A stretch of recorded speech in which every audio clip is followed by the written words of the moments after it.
Okay, let's get started. This presentation is called Governing the People. Before I discuss and talk about vocabulary words, let's think about government. What do you think government means? So, if you are sitting with a sibling or a parent or any grown up, why don't you talk and discuss about what does government mean?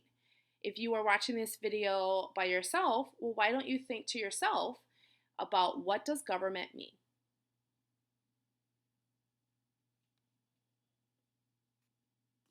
Okay, let's go on to vocabulary.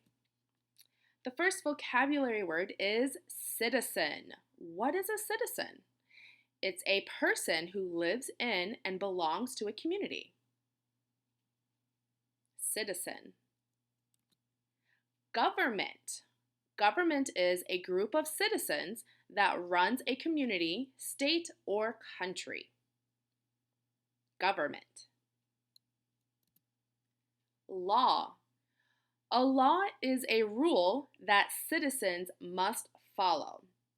I'm sure a lot of you are familiar with this word law. It is rules that you have to follow living in a certain country or certain state. Rules are similar to what we have to do in school. There are certain rules we must follow in school, but it's bigger than that because these are rules that everyone has to follow in the state and in the United States. President, the leader of the United States government. Vote, a choice that gets counted.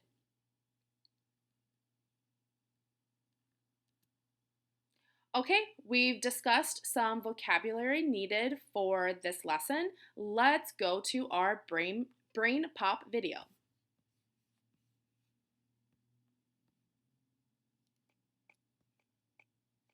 This is an outrage. I demand a phone call. A British spy? But I'm an American citizen.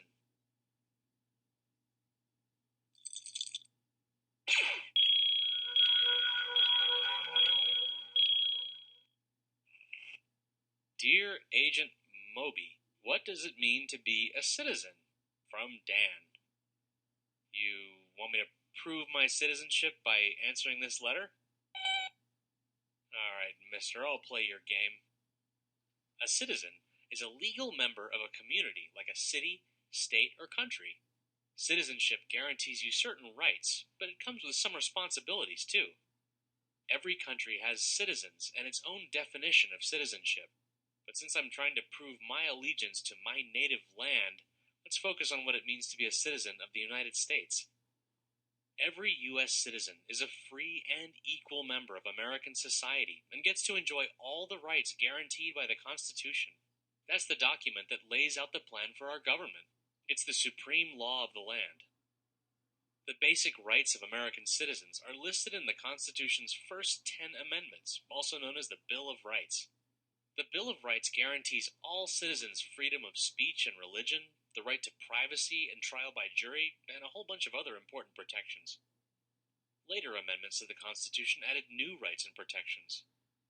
After the Civil War, the 14th Amendment expanded the definition of citizenship to include anyone born in the United States.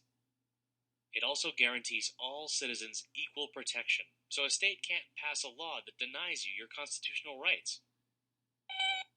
Right, that goes for people too. You have to respect the rights of other citizens. It's not just being nice, it's mandatory, which means you have to do it.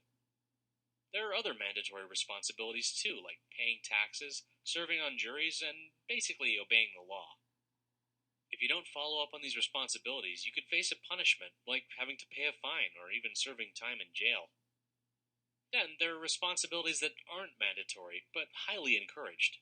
For one thing, citizens in democratic societies are expected to actively participate in government. The best way to do that is by exercising one of our most important rights, the right to vote. In a democracy, the government's power comes from the people. By keeping informed about important issues, choosing the elected officials to represent them, and even running for office themselves, citizens really control how their government works. What do you mean? Of course you were born here, weren't you? Right. Well, even if you weren't, you can still become a citizen later in life.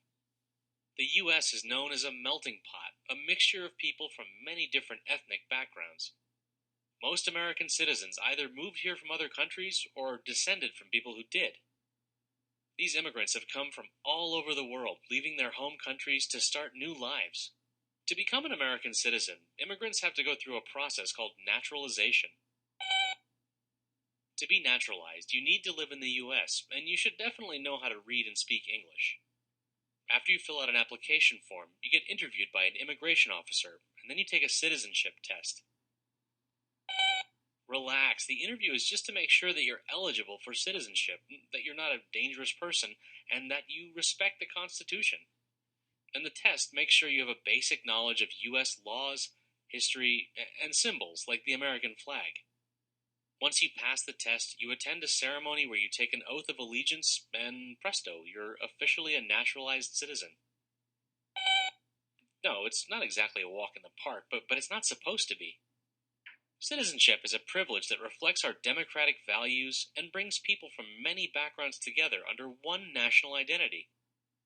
So, have I convinced you that I'm a citizen yet? Good, now for my phone call. Hello, Burger Shack? I'd like to order a strawberry milkshake. Shaken, not stirred.